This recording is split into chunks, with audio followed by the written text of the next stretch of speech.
देखो, a block is kept in a on a horizontal table. The table is undergoing a simple harmonic motion of frequency 3 Hz in a horizontal plane. The coefficient of static friction between the block and the table surface is 0.72. Find the maximum amplitude of the table at which the block does not slip on the surface. Take G is 10. तो देखो यहाँ पे again वही non inertial frame वाला setup है. Block का जिस table पे रखा हुआ है वो टेबल ही ऑसिलेट कर रहा है. x is equals to a sine omega T plus five.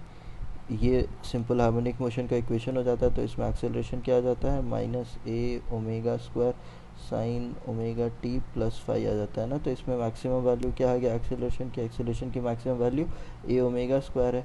तो अगर अब इसमें मानो कि ये फॉरवर्ड डायरेक्शन में एक्सेलरेट कर रहा है तो इस पर फ्रिक्शन लगेगा एफ की is always less than equal to mu times of normal reaction and which is equals to mu times of m g यहाँ पे.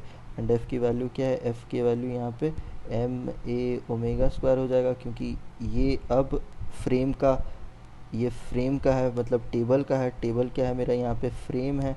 तो फ्रेम का यहाँ पे फ्रेम तो टेबल एक्सेलरेट कर रहा है, मतलब आपका फ्रेम क्या हो जाता है, इन नॉन इनर्शियल फ्रेम हो जाता है. नॉन इनर्शियल फ्रेम होने का मतलब ये है कि अगर आपको टेबल इस डायरेक्शन में एक्सेलरेट कर रहा है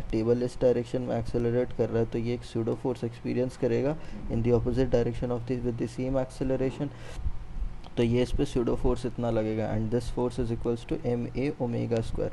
तो ये M amplitude A omega square should be less than equal to mu M G. M cancel, आपको amplitude will turn out to be mu G by omega square. तो यहाँ पे आपको म्यू की वैल्यू 0.72 पता है, ये 10 हो गया. ओमेगा इज 2 पाई एफ 3 हर्ज आपको दिया हुआ ये स्क्वायर. तो इसके बेसिस पे आपको एम्पलीट्यूड की value in terms of metre पता चल जाएगा. सो आपको यहाँ पे मैक्सिमम एम्पलीट्यूड की वैल्यू पता चल गई यहाँ से.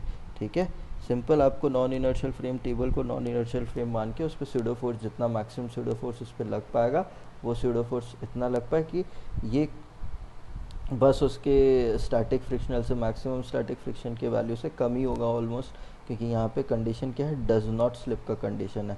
तो डज नॉट स्लिप का कंडीशन आपको ये वाला इक्वेशन बता देता है. अगर जब तक frictional force less than maximum static frictional force है तब तक कंडीशन डज नॉट स्लिप की ही होती है. तो उसके बेसिस पे ये आप मैक्सिमम एम्पलीट्यूड निकाल सकते हो यहाँ पे. ठीक है.